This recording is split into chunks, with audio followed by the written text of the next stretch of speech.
Hello my friend. Сәлем жас досым. Қалың қалай? Менде бәрі super.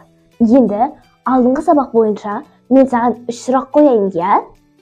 Мысалы, 5 ағылшын тілінде қалай болады? Yep, 5. Ал 8 ше? Дұрыс айтасың. 8. Ал 10 саны ше? Дұрыс айтасың. Әрине 10. Яғни менің жасым 10-да. I'm 10 years old. Керемет, сен мені таңғалдыруда мүлдем шаршамайды екенсің.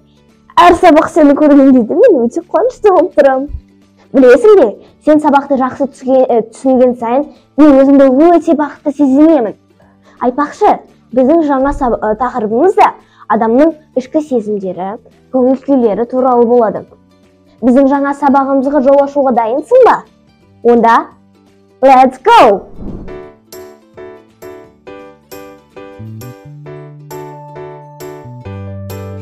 I'm so nervous. I'm so angry. I'm so sad. I'm so happy. Hey, let's share our feelings.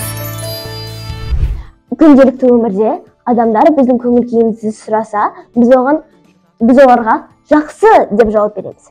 Жақсы ағылшын тілінде good болады. Жақсы, good. Енді сенің кезегің. Good. Good. Керемет. Ал енді сен қуанышты хабар алған кезде, немесе көптен бері көрмеген досыңды көрген кезде, қандай көңіл күйде боласың?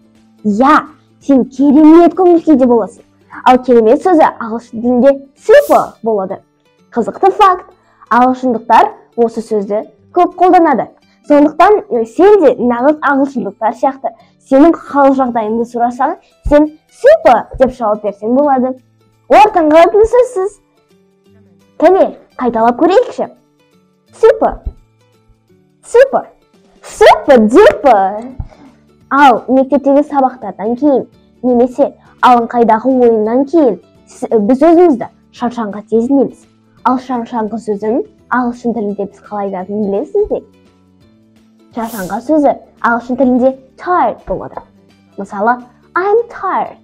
Мен шаршап тұрмын. Шаршаңқы tired. Енді сенің кезегің. Tired. Tired. Өте керемет. Ал мен сенімен қайтадан кездескен кезде мен өте қуанышты көңіл күйде боламын. Ал өте қуанышты көңіл күйді біз happy деп айтамыз. Happy сөзін сен көңіл күйін қуанышты кезінде айта аласың. Қуанышты, happy. Енді сенің кезегің. Happy. Happy. Happy. Жарайсың. Енді сенмен бір ойын ойнап көрейік. Мен саған өзімнің эмоцияларымды көрсетемін. А сен осы эмоцияларды ағылшын тілінде атап көрші. Алақай, менің қолымнан келді. Дұрыс айтасың. Мен қазір өте қуанышты көңіл күйдемін. Ал менің көңіл күйімді ағылшын тілінде қалай айтатынын білесің бе? Дәл таптың. Happy. Так, соңғы 95. Қатты шаршаңқы сезініп тұрмын өзімді. Сен де дәл таптың. Ағылшын тілінде шаршаңқы сөзі tired болады. Мысалы, I'm tired. Мен өте қатты шаршап тұрмын. Дәл таптың бе? Енді саған үйге тапсырма. Өзіңнің көңіл күйіңді ата-аналарыңа, достарыңа ағылшынша айтып жүр. Олардың таңғалатыны сөзсіз. Сіздермен бірге болған Магдабек Ахмет және Жетіл. Арнамызға жазылып қойыңыздар. Кездескенше, goodbye!